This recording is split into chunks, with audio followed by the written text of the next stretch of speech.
नमस्कार साथियों, आज का हमारा टॉपिक है मस है यानी एलसीएम। क्या है एलसीएम? जो मोस्ट इम्पोर्टेंट टॉपिक है एलसीएम, लिस्ट कॉमन मल्टीपल एक तरह से बोल सकते हैं। ठीक है, यहाँ पे क्या इसको ल से बोलते हैं, लघुत्तम समापवर्तक। ठीक है, यानी ल से इसको बोलते हैं। बात में आगे अब हम लसा के बारे में जानेंगे, एलसीएम के बारे में जानेंगे। एलसीएम बहुत मोस्ट इंपोर्टेंट टॉपिक है। ठीक है, जब भिन्नों का जैसे परिमेय संख्याओं का योग पढ़ेंगे, ठीक है, अंतर पढ़ेंगे, तो वहाँ पे बहुत बड़ा एक्स फैक्टर साबित होता है। तो इसको निकालने का तरीका मैं आप लोगों को बता रहा हूँ। जैसे इसमें इसको भी निकालने की दो विधियाँ होती है, दोनों विधि की चर्चा करेंगे। पहली विधि हमारी गुणनखंड विधि होती है, तो गुणनखंड विधि को हम चर्चा करेंगे। यहाँ पे कैसे इसको निकालते हैं, ध्यान देना यहाँ पे।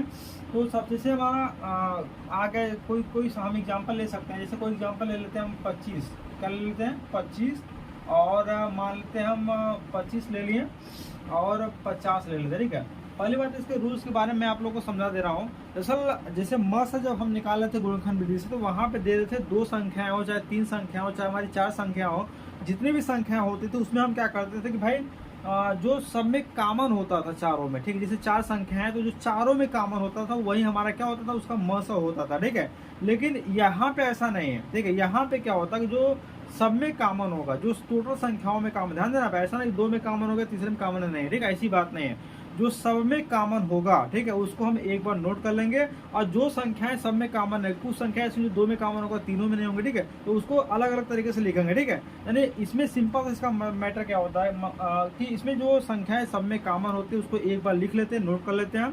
उसके बाद जो संख्याएं कॉमन नहीं होती उसको बारी बारी से उठाकर मल्टीप्लाई करते हैं। पास में आगे कोई दिक्कत है? ध्यान देना यहाँ पे। क्या करते हैं, पहले इसका गुणनखंड करेंगे, इसमें देखेंगे जो संख्या सब में कॉमन है उसको एक बार नोट करेंगे, जो संख्या कॉमन नहीं है उसको उठाकर क्या करेंगे, अलग अलग से मल्टीप्लाई कर देते हैं। ठीक है, तो ये हमारा क्या होता है कि हमारा लिस्ट कॉमन फैक्टर मल्टीपल से निकल जाता है, लघुत्तम समापवर्तक निकल जाता है। पास में आएगा कि नहीं?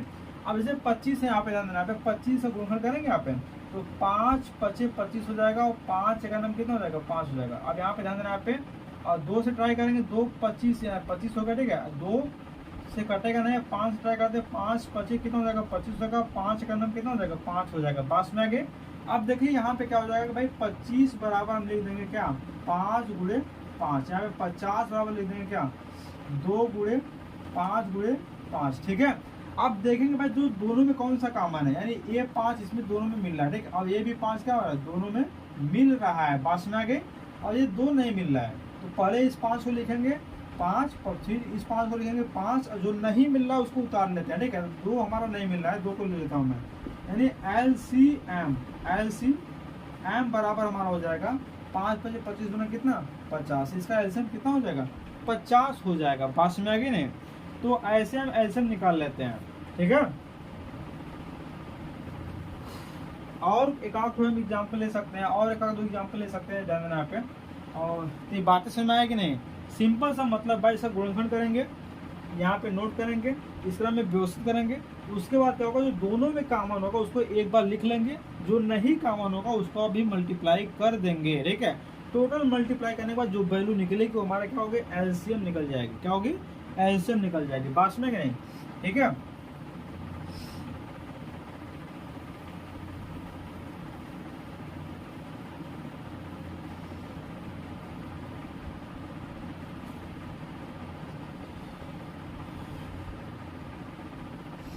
अब हम तीन संख्याओं का ले लेते हैं। जैसे हम ले लेते हैं 24, क्या है, 24 ले लेते हैं, 36 ले लेते हैं, और 60 ले लेते हैं। ठीक, अब तीन संख्याओं का हम निकालेंगे कैसे, ध्यान देना यहाँ पे।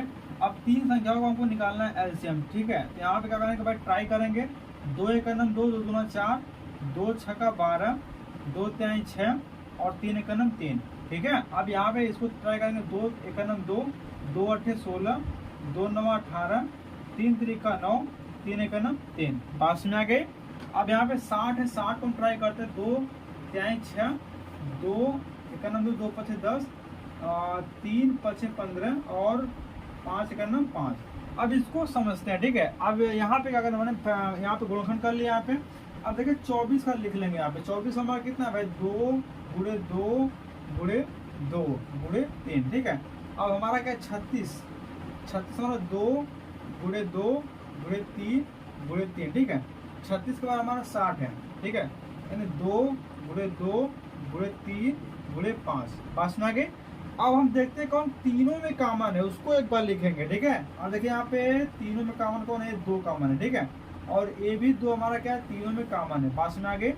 अब देखिए क्या होता है कि भाई इसमें क्या है कि 1 3 कॉमन है। 5 में आगे, ठीक है। तो जो कॉमन है एलसीएम बराबर एलसीएम बराबर हम लिख देंगे 2 गुणे 2 गुणे 3, ठीक है। अब जो कॉमन नहीं है उसको हम लिखते हैं 5 में नहीं। अब जैसे यहाँ पे 2 इसमें कॉमन नहीं तो गुणे क्या करेंगे, 2 कर लेंगे। फिर 3 कॉमन नहीं तो गुणे क्या करेंगे, 3 कर लेंगे। जो कॉमन जो संख्या हमारे छूट रहे हैं उनको हम लिख लेंगे, सिंपल सी बात में, ठीक है। यानी हमारा 5 हो जाएगा। अब देखिए यहाँ पे कितना हो जाएगा, 2 दूना 4, ठीक है। 4 और 3 दूना 6, 2 दूना 4 हो जाएगा। यहाँ पे 3 दूना 6 हो जाएगा। 6 पंजे 30 हो जाएगा। 30 30 के 90 हो जाएगा। 3 दूना 6 पंजे 30 के 90। 9 चौका 36, कितना हो जाएगा, 360 हो जाएगा। बात में आ गई, 360 हो जाएगा, ठीक है।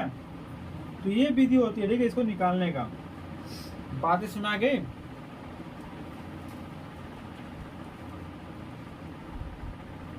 तो उम्मीद है आप लोगों को समझ में आ गया होगा।